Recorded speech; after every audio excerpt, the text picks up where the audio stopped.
ሰላም እንደምን አላችሁ ውድ የዚህ ቻናል ተከታታዮች። በዛሬው ዝግጅታችን ደግሞ ስለ መገጣጠሚያ ህመም በተለይ ስለ መንጋጋ መገጣጠሚያ ህመም እንነጋገራለን። በጣም ብዙ ሰዎች በዚህ እንደሚጠቁ የጥናት ውጤቶች ያሳያሉ። በተለይ እኛ ሀገር ላይ የመንጋጋ መገጣጠሚያ ህመም ብዙ ሰዎች በተለይ አንደኛ የህመሙን መንስኤ ወይም ደግሞ የመንጋጋ መገጣጠሚያ ህመም ነው ብለው ባለማሰባቸው ምክንያት እንደዚሁም ደግሞ የህክምና አማራጮችም አሉ ብለው ስለማያስቡ ወደ ህክምና መጥቶ የመታከም ልምዱ በጣም አናሳ ነው። እንደዚሁም ደግሞ የህክምና አገልግሎቱ ያልተስፋፋ በመሆኑ ምክንያት ብዙ ሰዎች ለህመም ይዳረጋሉ። እንደዚሁም ከህመም ጋር ለረጅም ጊዜ ይቆያሉ። የመንጋጋ መገጣጠሚያ ብለን የምንጠራው እንድንናገር፣ አፋችንን እንድንከፍት፣ እንደዚሁም ደግሞ ምላሳችንን እንድናንቀሳቅስ ወይም ደግሞ ምላሳችን ሲንቀሳቀስ አፋችን እንዲከፈት እንዲዘጋ፣ እንደዚሁም ደግሞ የምግብ ማስገቢያ ሆኖ አፋችን ክፍት እንዲሆን የመንጋጋ መገጣጠሚያችን ትልቅ አስተዋጽኦ አለው።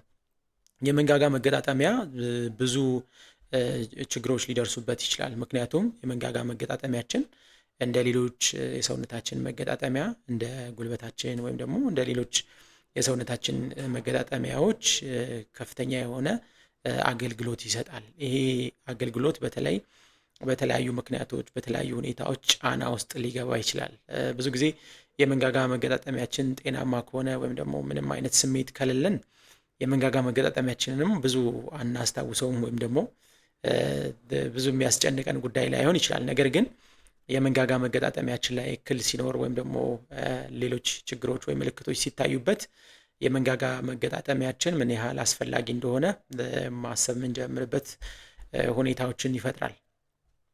የመንጋጋ መገጣጠሚያ እዛ ቦታ ላይ ወይም ደግሞ እንደምታውቁት የታችኛው መንጋጋችን ተንጠልጥሎ ነው ያለው። ስለዚህ እነዚህ የመንጋጋ መገጣጠሚያዎቻችን ተንጠልጥለው እንዲቀመጡ የተለያዩ ስትራክቸሮች አንድ ላይ ይሰራሉ። ለምሳሌ ጡንቻዎችን መውሰድ እንችላለን፣ ሊጋመንቶችን መውሰድ እንችላለን፣ ካፕሱሎችን መውሰድ እንችላለን እና እነዚህ ጡንቻዎች የመንጋጋ መገጣጠሚያችን አፋችንን ለተለያየ ምክንያት ካልፈለግነው እና እኛ ካልከፈትነው በስተቀር አፋችን ክፍት ሆኖ አይቀመጥም። ስለዚህ ሁልጊዜም የመንጋጋ መገጣጠሚያችን ዝግ ሆኖ ወይም ደግሞ አፋችን ዝግ ሆኖ እንዲቀመጥ ባላንስ በሆነ መንገድ ይሰራል ማለት ነው። እነዚህን ባላንስ የሆኑ መንገዶችን ወይም ደግሞ ሁኔታዎችን የሚያውኩ ብዙ ምክንያቶች አሉ። በተለይ ከአደጋ ጋር የተያያዙ ምክንያቶች እንደዚሁም ደግሞ ከጊዜ ሂደት ወይም ደግሞ ከጊዜ ሂደት በኋላ የሚፈጠሩ የጤና ችግሮች የመንጋጋ መገጣጠሚያ በጊዜ ሂደት ችግር እንዲያስተናግድ ወይም ደግሞ ተጽዕኖ ውስጥ እንዲገባ ሊያደርጉ ይችላሉ። በተለይ ከአደጋ ጋር የሚያያዙ ችግሮች ምናልባትም ችግሩ በደረሰ ሰዓት ወዲያውኑ ምልክት ሰጪ ሊሆኑ ይችላሉ። አንዳንድ ጊዜ ደግሞ ምልክቱ በጊዜ ሂደት ተመልሶ ይመጣል። ያ ማለት አደጋው ከደረሰብን ከቆይታ በኋላ ችግሩ እንደ አዲስ ይከሰታል ማለት ነው። እንደዚሁም ደግሞ ኢንፌክሽኖች ወይም ደግሞ ኢንፍላሜሽኖች የመንጋጋ መገጣጠሚያን እንደዚሁ አደጋ ላይ ይጥላሉ። የተለያዩ ኢንፌክሽኖች ለምሳሌ ከጆሮ ጋር የተያያዙ ኢንፌክሽኖች እንደዚሁም ደግሞ ከመንጋጋ መገጣጠሚያ ጋር የተያያዙ ኢንፌክሽኖች የመንጋጋ መገጣጠሚያ በትክክል እንዳይሰራ ሊያውኩት ይችላሉ። እንደዚሁም ሌሎች እባጮች ወይም ደግሞ እጢዎች በተለይ የመንጋጋ መገጣጠሚያ አጥንት ላይ የሚከሰቱ እባጮች እንደዚሁም ደግሞ የመንጋጋ መገጣጠሚያ ላይ ያሉ ስብራቶች ወይም ደግሞ የፊት አጥንት ስብራቶች የመንጋጋ መገጣጠሚያችን በምንፈልገው መልኩ እንዳያገለግለን ወይም ደግሞ ችግር ውስጥ እንዲገባ ሊያደርግ ይችላል። ምክንያቶቹ በተለይ የተለያዩ ከአደጋ ጋር ከኢንፌክሽን ጋር ከእባጭ ጋር የተያያዙ ይሁኑ እንጂ የመንጋጋ መገጣጠሚያ ላይ የሚያስከትሉት ተጽዕኖ ተቀራራቢ ወይም ደግሞ ተመሳሳይ ሊሆን ይችላል። ለምሳሌ አፋችንን ለመክፈት መቸገር፣ በመንጋጋ መገጣጠሚያችን ዙሪያ ሲከፈትና ሲዘጋ አፋችን የተለየ ድምፅ መኖር፣ እንደዚሁም በጆሮአችን ውስጥ የሚሰማ የህመም ስሜት፣ እንደዚሁም የራስ ምታት ስሜት በተለይ የመንጋጋ መገጣጠሚያው ባለበት ወይም ደግሞ ችግሩ ባለበት በኩል የራስ ምታት ወይም ደግሞ ማይግሬን አይነት የራስ ምታት ስሜት መኖር፣ እንደዚሁም በተለይ አፍ በቀላሉ ለመከፈት ማስቸገር፣ እነዚህ ምልክቶች ወይም ደግሞ አፍ ተከፍቶ መቅረት የሚታዩ አደገኛ ምልክቶች ናቸው። አንድ ሰው እነዚህን ምልክቶች ማሳየት ከጀመረ የዛ ሰው የመንጋጋ መገጣጠሚያ ችግር እንዳለበት ጠቋሚ ነው። ስለዚህ ወደ ሕክምና ቦታ መጥቶ መታየት፣ መታከም፣ ምርመራዎችን ማድረግ ያስፈልጋል። የመንጋጋ መገጣጠሚያ ላይ ያሉ ችግሮችን በቀላሉ ማወቅ ሊቻል ይችላል። በተለይ ታካሚው ከሚሰጠን ታሪክ በመነሳት በተለይ የአደጋ የእባጭ ሁኔታዎችን መተንተን ይቻላል። እንደዚሁም ደግሞ የመንጋጋ መገጣጠሚያ ስርዓት ችግር ውስጥ መግባት በተለይ ምንም ምክንያት ሳይኖር ወይም ደግሞ ከሆኑ ኢንሲደንቶች ወይም ደግሞ ምክንያቶች በኋላ የሚፈጠር የመንጋጋ መገጣጠሚያ ስርዓት ችግርም እንደዚሁ ታካሚውን ታሪኩን በመጠየቅ በቀላሉ መረዳት እንችላለን። እንደዚሁም ተጨማሪ ምርመራዎችን ሊፈልግ ይችላል። የሲቲ ስካን፣ የኤምአርአይ ምርመራዎችን እንደዚሁም ደግሞ ኦፒጂ ብለን የምንጠራውን የኤክስሬይ አይነት ምርመራ ልናደርግ እንችላለን። ነገር ግን በተለይ በአብዛኛው ከመንጋጋ መገጣጠሚያ ስርዓት ወይም ደግሞ የመከፈትና የመዘጋት ስርዓት ጋር ተያይዞ የሚመጡ ችግሮች ምናልባት የራጅ ምርመራዎች እንዲሁም ሌሎች የሲቲ ስካንና የኤምአርአይ ምርመራዎች ላያስፈልጉት ይችላሉ። ነገር ግን እንደ አስፈላጊነቱ ችግሩን የተለየ ወይም ደግሞ ለየት ያለ ሲሆን የተለያዩ የሕክምና ወይም ደግሞ የዲያግኖስቲክ መርጃ መሳሪያዎችን በመጠቀም ሕክምናና ምርመራ ማድረግ ይቻላል።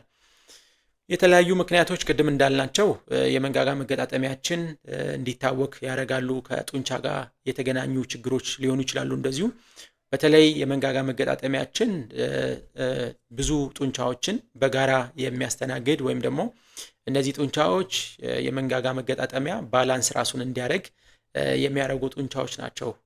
ይሄ ከጭንቅላታችን አጥንት ወደ መንጋጋ መገጣጠሚያችን የሚሄድ ጡንቻ፣ እንደዚሁም ደግሞ ከታችኛው የመንጋጋችን ክፍል ወደ ላይ ወደ ጎን ወደ ፊታችን ክፍል የሚሄድ ጡንቻ፣ እንደዚሁም ደግሞ ከጆሮአችን ጀርባ ወደ አንገት አጥንታችን የሚሄድ ጡንቻ፣ እነዚህ ጡንቻዎች እንደዚሁም ደግሞ በውስጥ በኩል ያሉ ጡንቻዎች በተለያየ ምክንያት ሊታወኩ ይችላሉ።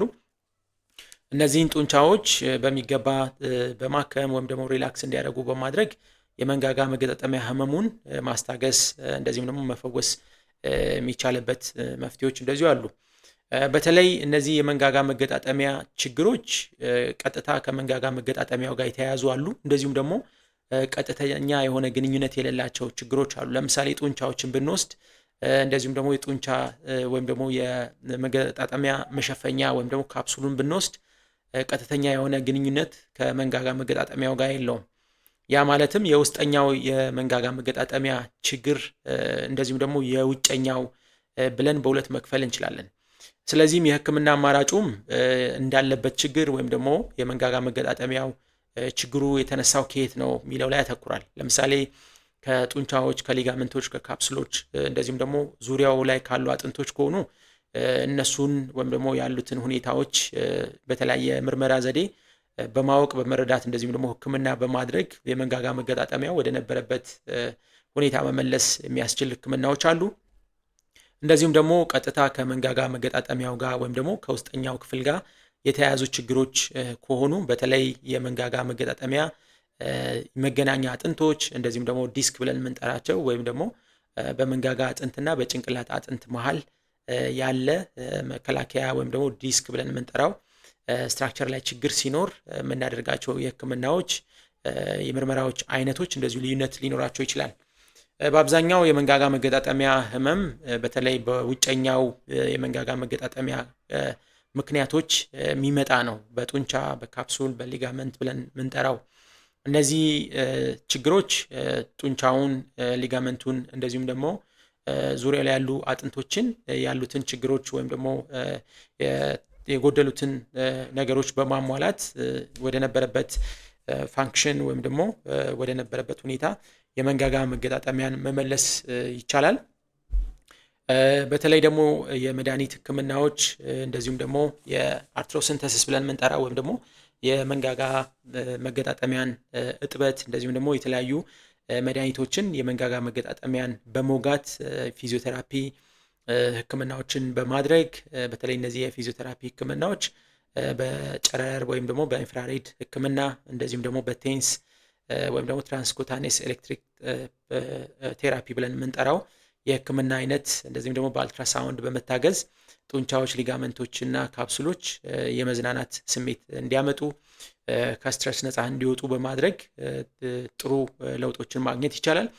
እንደዚሁም ደግሞ ስፕሊንት ብለን የምንጠራው ወይም ደግሞ በጥርስና በጥርስ መካከል የሚገባ የተለያየ ዲቫይስ በመጠቀም የመንጋጋ መገጣጠሚያ ረፍት እንዲኖረው በማድረግ በተለይ ደግሞ ይሄ መንጋጋ መገጣጠሚያ ችግር የተከሰተው በብሮክሲዝም ወይም ደግሞ ጥርሳቸውን በሚያፏጩ ሰዎች ከሆነ የመንጋጋ መገጣጠሚያው ጫና ውስጥ እንደዚሁ ይገባል። እንደዚሁም ደግሞ የጥርሳቸው ክፍልም ጫና ውስጥ ይገባል። ስለዚህ ይህንን ባህሪ ወይም ደግሞ ብሮክስ የሚያደርጉ ወይም ደግሞ ጥርሳቸውን የሚያፋጩ ሰዎች ጥርሳቸውን ማፋጨት እንዲያቆሙ እነዚህ ስፕሊንት ብለን የምንጠራቸው ወይም ደግሞ ኦክሉዛል ስፕሊንት ብለን የምንጠራቸው ዲቫይሶችን ጥርስ ላይ እናደርጋለን። ይሄም ከፍተኛ የሆነ ለውጥ ታካሚዎች ላይ ያስገኛል። እንደዚሁም በተጨማሪም የመንጋጋ መገጣጠሚያ ህመሞች ሌሎች ችግሮች ሊኖሯቸው ወይም ደግሞ አጋላጭ ምክንያቶች ሊኖሯቸው ይችላሉ። ለምሳሌ ለረዘም ላለ ጊዜ የጆይንት ዲስኦርደር ያለባቸው ሰዎች ወይም ደግሞ ሮማቶይድ አርትራይተስ ብለን የምንጠራው የመገጣጠሚያ ችግር ሌሎችን የመገጣጠሚያ የሰውነታችን ክፍል እንደዚሁ በማጥቃት በተጨማሪም የመንጋጋ መገጣጠሚያን እንደዚሁ የሚያጠቃ ችግር ነው። እነዚህን እንደዚሁ በተጨማሪ የምርመራ ወይም ደግሞ የላብ ምርመራዎች እንደዚሁም የኤክስሬይ ምርመራዎች እንደዚሁም ኤምአርአይ እና ሲቲ ስካን በመጠቀም ማረጋገጥ የምንችልበት ሁኔታዎች አሉ። እንደዚሁም ኦስቲዮ አርትራይተስ ብለን የምንጠራው ወይም ደግሞ የአጥንት መሳሳት ችግርም እንደዚሁ ከፍተኛ የሆነ ጫና የመንጋጋ መገጣጠሚያ ላይ ያደርጋል። ይህንንም እንደዚሁ በተለያዩ ቴስቶች በማግኘት እንደዚሁም ደግሞ በማረጋገጥ ህክምናውን በማድረግ የመንጋጋ መገጣጠሚያ ህመሙ ፕሮግረስ እንዳያደርግ ወይም ደግሞ እንዳይቀጥል እንደዚሁም ደግሞ እንዲሻሻል እና እንደዚሁም ፈውስ ታካሚዎች እንዲያገኙ ማድረግ ያስችላል።